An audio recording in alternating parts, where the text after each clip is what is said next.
go. So our next high performer is coming to us from Tampa. Jason, you're up. Hey, Dana, Jason Eckhardt, how are you?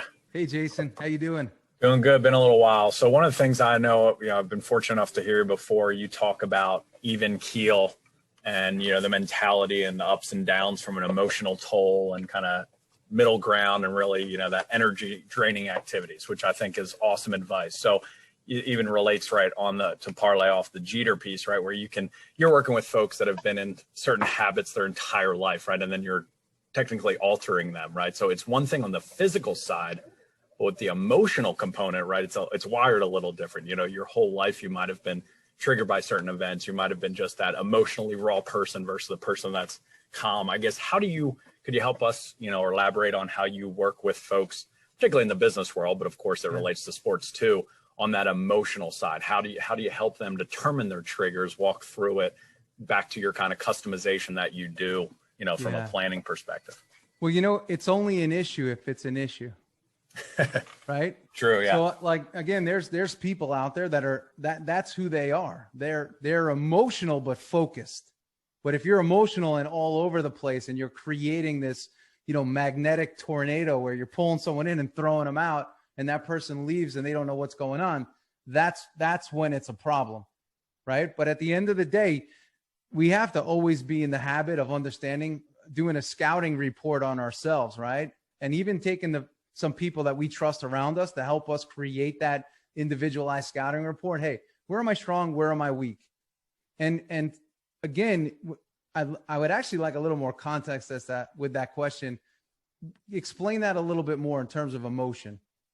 Yeah. So, you have obviously individuals, right, that I have sales folks that work for me, and people knowing over time. And again, some are, like you said, naturally even keel. Some are, emotionally get triggered pretty easily, where ups and downs. And like you said, they're causing those kind of energy draining. And as you said, It's not an issue if the performance is there, but it's how do you address that, I guess, with them, kind of like you said, where you specifically called out like Jeter, and you could look at the tail of the tape right there. How do you touch on that? Because again, they're already fairly sensitive, some folks, right? Yep. So how do you kind of address that with them, while being able to help them for future triggers? Yeah. That was kind of my question. Yeah. Got it. So let's relate it to a sales team. And we'll say this, if we look at these individuals, the first thing I would do is sit with you, the leader, and I'd say, hey, are these the right individuals for your team?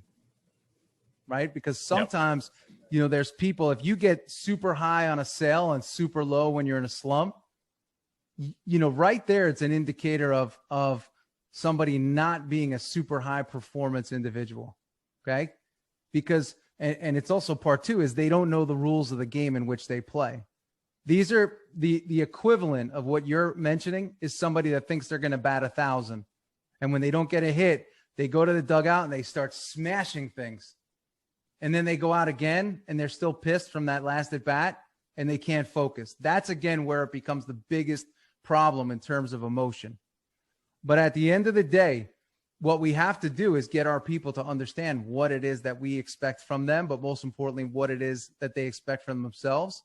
And we have to understand where they're at. So when it goes back to that individuals make up teams, we got to figure out why are they responding that way. And a highly emotional person, it comes down to this. Oftentimes they don't trust themselves and they don't believe that they'll be okay in the future.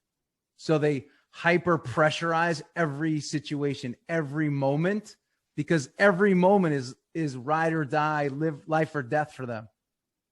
Now, we could say that in some instances that could work to your advantage, right? That chip on your shoulder, everything matters. But the truth of the matter is when you don't understand it in scope, right, and understand it in totality, it could become very, very draining for an individual. So what I would start doing is, unpacking it for them and start working with these people to ask, again, as you're asking that question, I'm imagining you're seeing faces pop into your head. And everybody on the line's like, yeah, I got somebody on my team like that. I know somebody like that. But it's important that we get with those people and we start to figure out what it is that they feel like either A, they're missing, or B, where they're lacking preparedness or subject matter knowledge or overall intelligence as it relates to what it is that they're doing. So it's actually an individual matter. but you got to know where these people are right now in their whole life. And that's how I address it. It's the same thing with a player. But some people too are fiery, but we got to make sure that fiery nature is applied in a forward direction and not something that's constantly pulling them back because they're an emotional wreck. Right. I really appreciate that insight. That's great. Thank you. Thanks, Jason.